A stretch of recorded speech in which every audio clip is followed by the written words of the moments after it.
So what lessons can indie artists learn from Beychella?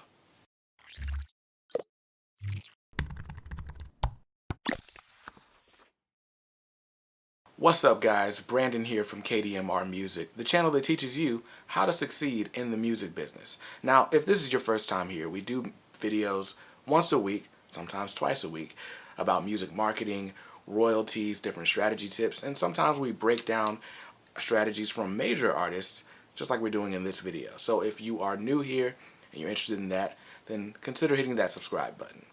Now, this week we're talking about Beyonce. Beyonce, of course, shut down the internet like she loves to do so often. This time with a repurposing of her Coachella performance from last year. Now, Beyonce decided to release a 40-track album called Homecoming, which is basically just a live album that shows her set from the 2 weekends that she performed at Coachella. And along with that live album, she decided to release a documentary on Netflix. Now, the documentary we knew was coming. The live album was a surprise, in true Beyonce fashion. But what are the lessons that we can take away from this experience? Well, there's a few, right? Now, there was a news story going around saying that Ariana Grande got paid twice as much as Beyonce did to perform at Coachella, right? Well, Beyonce was the headliner, so why would she get paid less money than Ariana Grande? Now, since this report came out, there have been other reports that have come out saying that, okay, no, that was a lie, that's not true. But here's what we do know. In addition to whatever fee Beyonce was able to negotiate, she also negotiated the rights to the actual performance. All video of the performance belongs to Beyonce.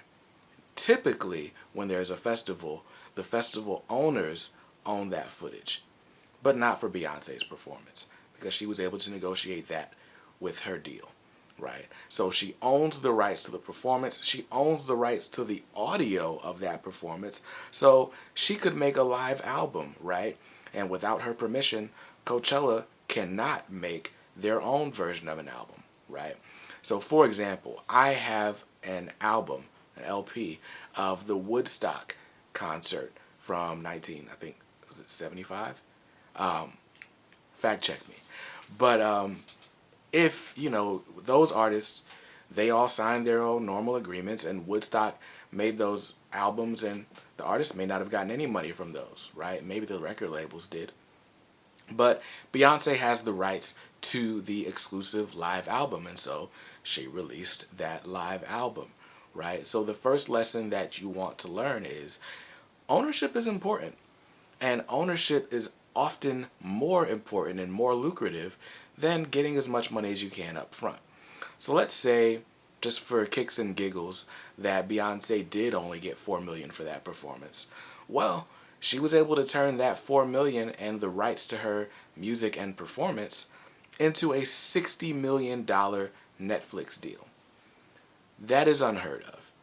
$60 million, just as, you know, an aside, Dave Chappelle got paid $60 million for 3 Netflix specials. Chris Rock got paid $60 million for 3 Netflix specials. These are huge comedians, right? Beyonce got paid $60 million, and supposedly that's for 3 Netflix specials as well. But $20 million for an old performance from last year that you had on tape anyway, right? This is amazing. It is amazing to be able to do that, make that kind of impact financially with your art. And that's the type of thing that you can do when you have a large enough fan base and you own the rights to your music, right? So, the biggest lesson that you should learn from Beychella, as they're calling it, is that ownership is important, right? Now, you can use the things that you own to create amazing experiences for your fans.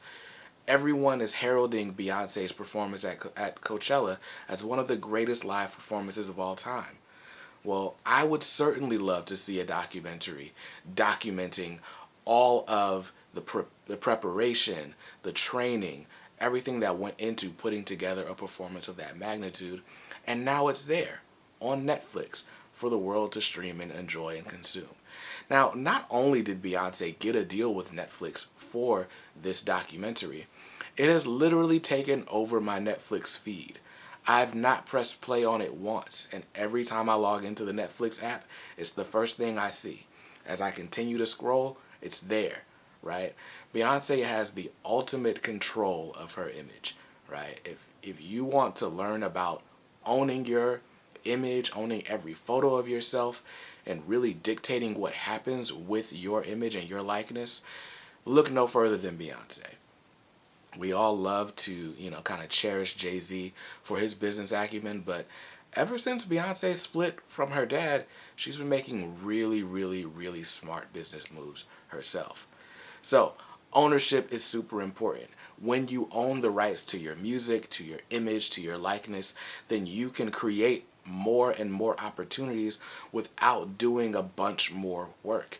And that's what we've seen from Beyonce. So those are my 2 cents. I hope you guys are enjoying the content on this channel. If you haven't got a chance to watch Homecoming, let me know in the comments what you're waiting for. If you're like me and you haven't watched it, let me know. If you have watched it, let me know what I'm missing. Tell me why I should watch it. And I'd love to hear from you guys. Subscribe to the channel. Make sure you give this video a thumbs up. And I'll see you in another one very soon. Peace.